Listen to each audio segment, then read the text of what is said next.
வணக்கம். இன்னைக்கு நாம ஒரு ரொம்ப ஆழமான விஷயத்தை பத்தி பேச போறோம். ரமேஷ் பல்சேகர் எழுதின தேடுபவரே தேடப்பட்டது. இந்த புத்தகத்திலிருந்து சில முக்கியமான பகுதிகளை பார்க்கலாம். இது ஸ்ரீ நிசர்கதத்த மகாராஜோட போதனைகளை ரொம்ப அழகா சொல்லுது. இதுல ஒரு சுவாரஸ்யம் என்னன்னா, பல்சேகர் இதை பிளான் பண்ணி எழுதலேங்கிறாரு, தானா வந்த மாதிரி சொல்றாரு. ஆமா, அது ரொம்ப முக்கியமான பாயிண்ட். அவர் ஒரு உள்ளுணர்வோட உந்துதல், ஒரு கட்டாய மாதிரி உணர்ந்து எழுதுனதா சொல்றாரு. பொதுவா மகாராஜ் தன் போதனைகளை மத்தவங்க எழுதுறத அவ்வளவா என்கரேஜ் பண்ண மாட்டார். ஒருவேளை தப்பா புரிஞ்சுக்குவாங்க, இல்லனா அதை வச்சு போலி குருக்கள் உருவாகிடுவாங்கன்னு நினைச்சாரோ என்னவோ. ஆனா பல்சேகரோட எழுத்துல ஒரு இயல்புத்தன்மை, ஒரு நேரடித்தன்மை இருந்ததை மகாராஜ் உணர்ந்திருக்கணும். ஆமா, பல்சேகர் இதை பத்தி மகாராஜ் கிட்ட சொன்னப்போ அவரு ரொம்ப அமைதியா கண்ணை மூடி சின்ன புன்னகையோட கேட்டுட்டு இருந்தாராம். அப்புறம் சொன்னாராம், சரி, எழுத்துக்கள் தானா வரட்டும், அந்த ஸ்பான்டேனிட்டி, அந்த இயல்பு தன்மை தான் முக்கியம், எதையும் நீங்களா வற்புறுத்த வேணாம், எதிர்க்கவும் வேணான்னு சொல்லிட்டு புத்தகத்தை வெளியிடவும் ஓகே சொல்லிட்டார்.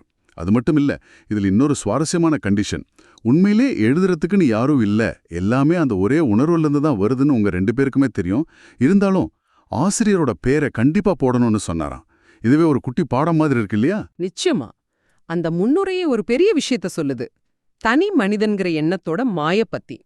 சரி, இந்த அறிமுகத்தோட மகாராஜோட போதனைகளோட மையத்துக்குள்ள போகலாம். நீங்க ஒரு புது பார்வைய பெற தயாராருங்க. இது உங்களை பத்தியும், இந்த உலகம், இந்த யதார்த்தம் நீங்க நினைக்கிறத பத்தியும் சில அடிப்படை கேள்விகளை எழுப்பலாம். கொஞ்சம் சவாலா இருக்கலாம், ஆனா நம்மளோட உண்மை இயல்புக்கு பக்கத்துல கூட்டிட்டு போகும். சரி, இதை இன்னும் கொஞ்சம் விரிவா பார்க்கலாம். மகாராஜோட டீச்சிங்ஸோட அஸ்திவாரம் என்ன? அவர் திரும்ப திரும்ப சொல்ற ஒரு விஷயம் உணர்வு, கான்ஷியஸ்னஸ். அதை எப்படி புரிஞ்சுக்கிறது? அவர் 2 நிலைகளை சொல்றாரு. ஒன்னு தூய உணர்வு, பியோர் கான்ஷியஸ்னஸ். இன்னொன்னு வெளிப்பட்ட உணர்வு, மேனிஃபெஸ்டட் கான்ஷியஸ்னஸ். இதுக்கு அவர் சொல்ற உதாரணம், பனித்துளியில தெரியிற சூரியனோட பிம்பம். அது சூரியன் ஆகிடாது இல்லையா? ஆமா. அது மாதிரி தூய உணர்வுங்கிறது மூலம். அதுக்கு குணம் கிடையாது, வடிவம் கிடையாது, அது தன்னைத்தானே அறியாது, முழுமையானது. ஆனா எப்போ ஒரு உடல் மனம் உருவாகுதோ அப்போ அந்த தூய உணர்வோட ஒரு பிரதிபலிப்பா இந்த வெளிப்பட்ட உணர்வு தோன்றுது. அந்த பனித்துளி இருக்கிற வரைக்கும் தான் பிம்பம் தெரியும், உடல் இருக்கிற வரைக்கும் இந்த வெளிப்பட்ட உணர்வு இருக்கு. அப்போ நாம நான்னு நினைக்கிற இந்த உணர்வு அந்த வெளிப்பட்ட உணர்வா, அந்த பிம்பம் மாதிரி? கரெக்ட். நம்ம நம்மள ஒரு குறிப்பிட்ட உடம்புல மனசுல இருக்கிற ஒரு தனிப்பட்ட உணர்வா நினைக்கிறோம். ஆனா மகாராஜ் என்ன சொல்றாருன்னா, அந்த அடிப்படை உணர்வு தான் பல கோடி உடல்கள்ல தன்னை வெளிப்படுத்துது. பிறப்பு இறப்புங்கிறதெல்லாம் இந்த வெளிப்பட்ட உணர்வோட ஆரம்பமும் முடிவும் தான். நம்மளோட உண்மையான நிலை என்னன்னா, அந்த தூய இருப்பு, உணர்வு, ஆனந்தம், பியோர் பீயிங், கான்ஷியஸ்னஸ், பிளிஸ். அதுதான் மூலம். இந்த வெளிப்பட்ட உணர்வோட நாம ஐடென்டிஃபை பண்ணிக்கிறதால அதுல வர்ற மாற்றங்கள், இன்பம், துன்பம் எல்லாத்துக்கும் நம்ம ஆளாகிறோம். ஆனா உண்மையில நாம அதுக்கு சாட்சியா தான் இருக்கும். அவர் சொல்றது போல, நீ எதை பாக்கிறியோ அதுவா நீ இருக்க முடியாது. பாக்குறவன் வேற, பாக்குற பொருள் வேற. எது நிஜமாவே யோசிக்க வைக்குது. அப்போ நாம உடம்பும் இல்ல, அந்த உடம்புல இருக்கிற இந்த உணர்வும் இல்ல, அது தோன்ற மூலப்பொருள் நாமங்கிறீங்க. சரி, இந்த வேறுபாட்டை புரிஞ்சுக்கிறத நம்மளோட டெய்லி லைஃப்ல, குறிப்பா கஷ்டம் வரும்போது எப்படி உதவும்? இதுக்கு ஒரு எக்ஸாம்பிள் சொன்னீங்களே. ஆமா, அது ரொம்ப பவர்ஃபுல்லான ஒரு இடம். தான் ஒரே பையனை ஆக்சிடென்ட்ல பறிகொடுத்த ஒரு அப்பா கிட்ட மகாராஜ் பேசுறாரு. அந்த அப்பா சொல்ல முடியாத துக்கத்துல இருக்காரு. மகாராஜ் அவர்கிட்ட போய் வெறும் ஆறுதல் வார்த்தை சொல்லல, ஏன்னா அது டெம்பரரி. அதுக்கு பதிலா அவர் உண்மையோட தன்மையை சுட்டி காட்டுறாரு. நிலையானது எது, நிலையற்றது எதுன்னு பாரு, பொய் எது, உண்மை எதுன்னு பாருன்னு சொல்றாரு. நீ ஏன் பையன்னு சொல்றது பல தற்செயல்களோட ஒரு விளைவு. அவன் உருவானது, வளர்ந்தது, இத்தனை நாள் இருந்தது எல்லாமே உன் கண்ட்ரோலுக்கு வெளியில நடந்த விஷயங்கள். அது இப்போ முடிஞ்சிடுச்சு. எதுக்காக வருத்தப்படுறேன்னு கேக்குறாரு. அடேங்கப்பா, இது கேட்கவே ரொம்ப ரொம்ப நேரடியா இருக்கே. ஆமா, கொஞ்சம் கடினமா தோணலாம். ஆனா மகாராஜோட நோக்கம் காயப்படுத்துறது இல்ல, உண்மைய புரிய வைக்கிறது. அவர் தொடர்றாரு, நீ இந்த உடம்பு மனசோட உன்னை முழுசா ஐடென்டிஃபை பண்ணிக்கிற வரைக்கும் நீ வலிக்கும் துன்பத்துக்கும் ஆளாகிட்டே தான் இருப்ப. ஏன்னா உடம்பும் மனசும் நிலையற்றது, மாறிட்டே இருக்கும். ஆனா நீயோ அந்த காலம், இடம் எல்லாத்துக்கும் அப்பாற்பட்ட அந்த தூய உணர்வு. இத உணர்ந்தா நீ ஏன் வருத்தப்படணும்? இந்த உலகத்துல எதுவுமே இந்த உடம்போ சொந்தமோ பந்தமோ உன்னோடது இல்லைன்னு ஆழமா புரிஞ்சுக்கிட்டா வாழ்க்கைய ஒரு நாடகம் பாக்குற மாதிரி பாப்ப. அதுல வர்ற சீன்ஸ் ரசிப்ப, சில சமயம் வருத்தப்படுவ, ஆனா உள்ளுக்குள்ள ஆழத்துல பாதிக்கப்படாம இருப்ப. இந்த உடம்பு மனசோட நம்மள ஐடென்டிஃபை பண்ணிக்கிறது தான் பிரச்சனையின் மூலம்னா, அப்ப அந்த நான்கிற உணர்வு, அந்த தனிப்பட்ட நான், அது என்ன? அது வெறும் கற்பனையா? மகாராஜோட பார்வையில ஆமா, அந்த நான்கிற எண்ணம் அந்த அடிப்படை உணர்வுல, கான்ஷியஸ்னஸ்ல தோன்ற ஒரு கருத்து, ஒரு கான்செப்ட் மாதிரி. உடல் உருவாகி இந்த வெளிப்பட்ட உணர்வு வந்தப்புறம் மனசு நான் தான் இந்த உடம்புன்னு ஒரு ஐடியாவை உருவாக்குது. உடம்பு அழியும் போது இந்த வெளிப்பட்ட உணர்வும் அதோட சேர்ந்து நான்கிற கான்செப்டும் போயிடுது. ஆனா இதுல ஒரு ட்விஸ்ட் இருக்கு. இந்த வெளிப்பட்ட உணர்வு இல்லைன்னா நமக்கு நம்மளோட இருப்பே தெரியாது, இந்த உலகமும் தெரியாது. ஓ, இது அவர் எப்படி விளக்குறாரு? அந்த 3 நிலைகள் பத்தி சொன்னீங்களே. ஆமா, ஆழ்ந்த உறக்கம், கனவு, விழிப்பு நிலை. ஆழ்ந்த தூக்கத்துல அந்த வெளிப்பட்ட உணர்வு ரெஸ்ட்ல இருக்கு. அங்க நான் இருக்கேனே தெரியாது, உடம்பில்ல, உலகமில்ல, எதுவுமே இல்ல. அப்புறம் கனவு வருது. அதுல அந்த உணர்வே ஒரு புது உலகம், புது உடம்பு, அனுபவங்கள் எல்லாத்தையும் உருவாக்குது. கனவு காணும்போது அது நிஜ மாதிரி தானே இருக்கு. ஆமா.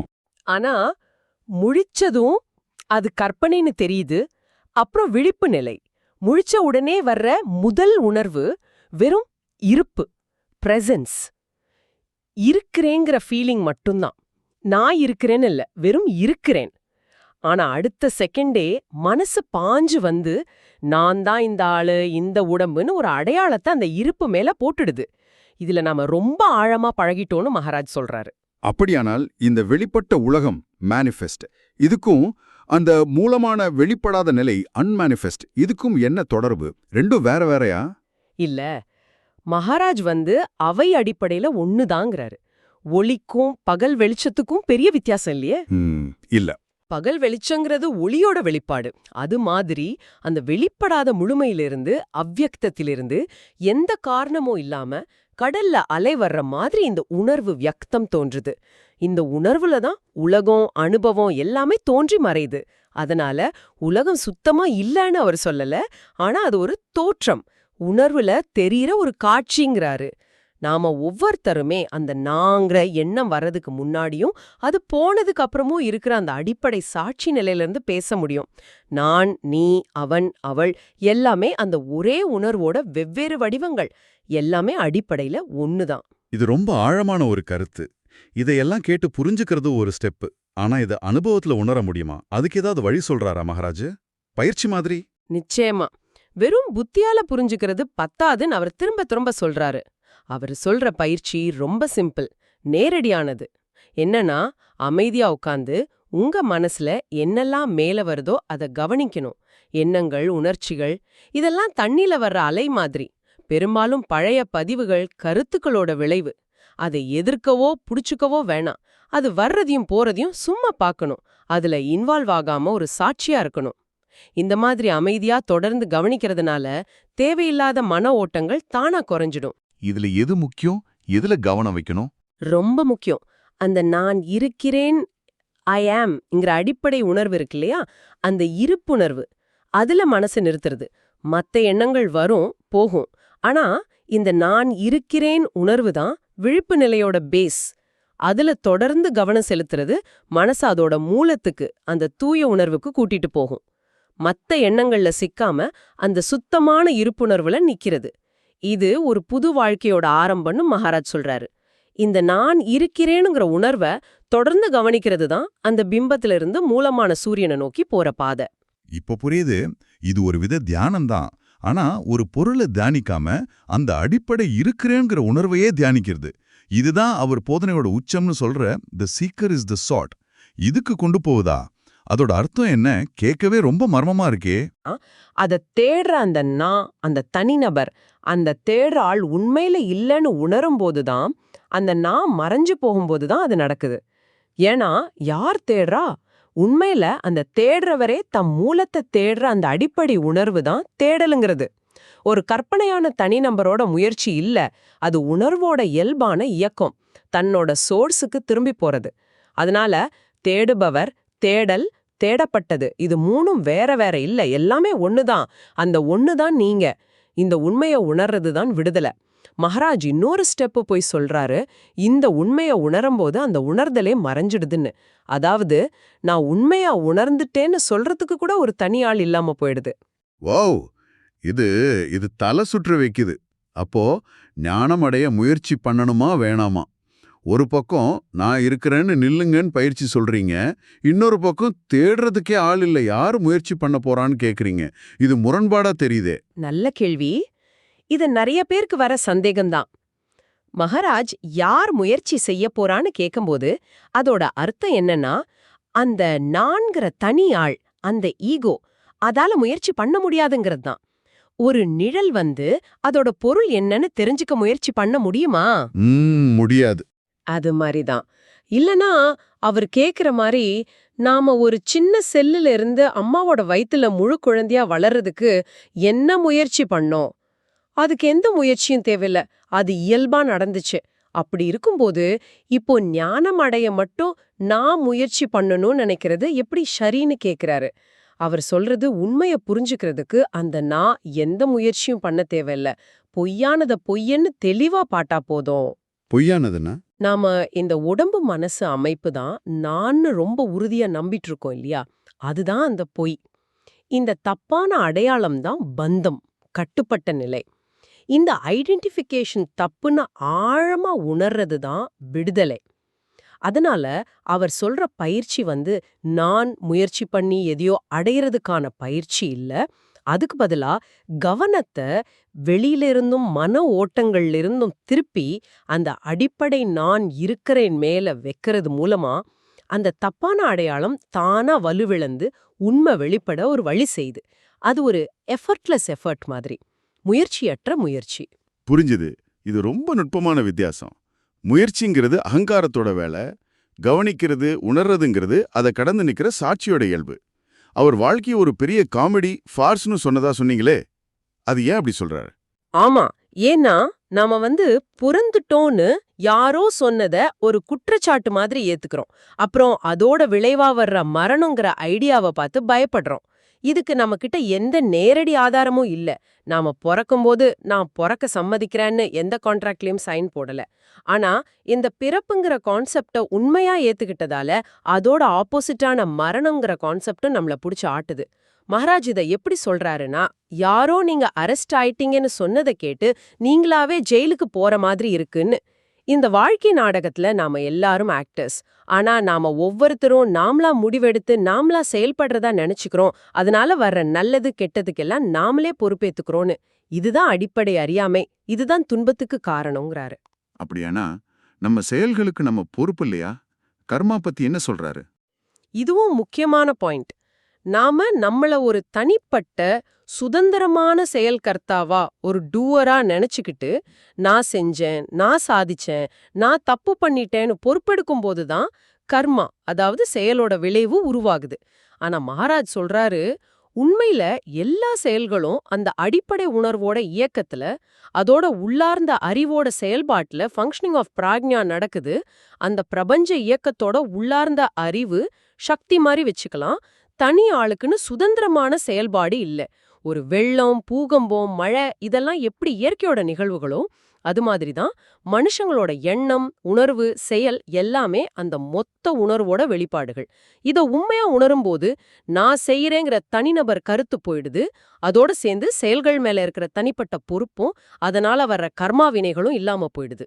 ஆஹா, இது நம்மளோட பொறுப்புணர்வு, குற்ற உணர்வு, பெருமைன்னு பல அடிப்படை உணர்வுகளை கேள்வி கேக்குதே. சரி, அப்போ இவ்வளோ நேரம் நம்ம பேசினதோட மொத்த சாராம்சம் என்ன? சுருக்கமா சொல்ல முடியுமா? நிச்சயமா. மகாராஜோட போதனையோட சாரம் இதுதான். 1. உணர்வு தான் முதன்மையானது. அதுதான் பிரபஞ்சத்தோட அடிப்படை. 2. நாம நான்னு நினைக்கிற தனி நபருங்கிறது அந்த உணர்வுல தோன்றி மறையிற ஒரு கருத்து, ஒரு தோற்றம் மட்டும்தான். 3. நாம வாழ்ற இந்த உலகங்கிறதும் உணர்வுல தெரியற ஒரு காட்சி, ஒரு கனவு மாதிரி. 4. நாம நம்மள இந்த நிலையற்ற உடம்பு மனசோட ஐடென்டிஃபை பண்ணிக்கிறதால தான் துன்பம் வருது. 5. விடுதலைங்கிறது இந்த தப்பான அடையாளத்திலிருந்து விடுபடுறது. அதாவது நான் உடம்பு இல்ல, நான் அந்த சாட்சி உணர்வுன்னு உணர்றது. 6. கடைசியா ஞானத்தை தேடுற தனி நபரே உண்மையில இல்ல, தேடப்படுற உண்மைதான் இருக்கு. இன்னும் சொல்லப்போனா தேடுபவரே தேடப்பட்டது. நன்றி. இன்னைக்கு நம்ம உரையாடல்ல நிசர்கதத்த மகாராஜோட ரொம்ப ஆழமான அதே சமயம் சவாலான சில கருத்துக்களை பார்த்தோம். ரமேஷ் பல்சேகரோட எழுத்துக்கள் வழியா உணர்வு, தனிநபர்ங்கிற மாயை, உலகம் ஒரு தோற்றம், செயல்கர்த்தா இல்லாத நிலை, அப்புறம் தேடுபவரே தேடப்பட்டத மாதிரி முக்கியமான விஷயங்களை பார்த்தோம். நாம யாருங்கிற அடிப்படை கேள்விய மகாராஜ் ரொம்ப நேரடியா எந்த சமரசமும் இல்லாம அணுகிறாரு. ஆமா, மகாராஜ் அடிக்கடி சொல்ற மாதிரி இந்த கருத்துக்களை புத்தியால மட்டும் புரிஞ்சுக்கிட்டா பத்தாது. அது முதப்படிதான். உண்மையான மாற்றம் வரணும்னா நேரடி உள்நோக்கு, உள்ளுணர்வு ரீதியான புரிதல், அப்பர்செப்ஷன் அவசியம். இது வெறும் அறிவு சார்ந்த பயிற்சி இல்ல. அதனாலதான் அவர் இத மனனம் பண்ண சொல்வாரு. அதாவது கேட்டத ஆழமா சிந்திச்சு அது மேல தியானிக்கணும். வேதாந்தத்துல சொல்ற மாதிரி சிரவணம், மனனம், நிதித்தியாசனம் தேவை. ஆனா இந்த வேலையை செய்யறதுக்கு ஒரு தனி நான் இருக்கிறதா நினைக்காம இதுவும் உணர்வோட ஒரு செயல்பாடுதான்னு புரிஞ்சுக்கிட்டு செய்யணும். நீங்களும் இத பத்தி இன்னும் யோசிக்கிறதுக்கு ஒரு கேள்வியோட முடிக்கிறோம். மகாராஜோட போதனைப்படி நம்மள கட்டுப்படுத்துறதா நாம நினைக்கிற பந்தம்ங்கிறதே ஒரு கருத்துனா, நாம தேடுற விடுதலை அல்லது ஞானம்ங்கிறதும் இன்னொரு கருத்தா இருக்குமா? வேற மாதிரி கேட்டா, விடுதலைங்கிறது அந்த கருத்துக்கு பந்தம்ங்கிற கருத்துக்கு கிடைக்கிற விடுதலையா, இல்ல அந்த கருத்தே இல்லாம போறதுதான் விடுதலையா? அதாவது பந்தம் விடுதலைங்கிற அந்த 2 கான்செப்ட்லேருந்தே கிடைக்கிற விடுதலையா? இது நீங்க ஆழமா யோசிக்க வேண்டிய ஒரு விஷயம். ஒருவேளை உண்மையான விடுதலைங்கிறது புதுசா எதையோ அடையறதில்லாம இல்லாத ஒன்ன அந்த தனிநபர் நான்ங்கிற பொய்யான உணர்வை இழக்கிறது மட்டும்தானோ? இத பத்தி நீங்க யோசிச்சு பாருங்க. மகாராஜோட போதனைகள் நம்மளோட உண்மை இயல்புக்கு ரொம்ப பக்கத்துல கூட்டிட்டு போகுது. மீண்டும் அடுத்த உரையாடல்ல சந்திக்கலாம்.